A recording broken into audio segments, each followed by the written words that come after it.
ઝીલે કોણ? જેની પાસે જાય કે નહીં ભાઈ આપણું કામ થાય. આ બખેડામાં આપણે ન પડીએ ભાઈ. એ તમે જાણો ને, ગંગાજી જાણે. જેની પાસે જાય બધા ના પાડે. કોઈકે કીધું કે એક છે કૈલાસ વાળો છે, એ પ્રપાત સહન કરી શકશે, એ થપાતું સહન કરી શકશે, એ આઘાત સહન કરી શકશે, એ એને ઝીલી શકશે. આમ ભગીરથ આવ્યો હિમાલય સાહેબ, કૈલાસના સિંહ. એ તો જે દર્શન કર્યા છે કૈલાસના સિંહ સાહેબ, રોવા સિવાય બીજું કાંઈ હાથમાં ન આવે એવો કૈલાસપતિ થાય. ઓહ, નગાધીરાજ, હિમાલયો નામ નગાધીરાજ. આ હિમાલય. અને આવ્યો હિમાલયની તળેટી. હા, અને મહાદેવને રીઝવવા લાગ્યો. હે મહાદેવ, હે ધુર્જટી, હે ભસ્માંગ. સાધના આદરી છે.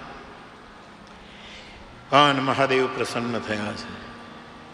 વત્સ, શું જોઈએ છે? મહાદેવ, પૂર્વજોનો પ્રશ્ન છે, પિતૃઓને તારવા છે.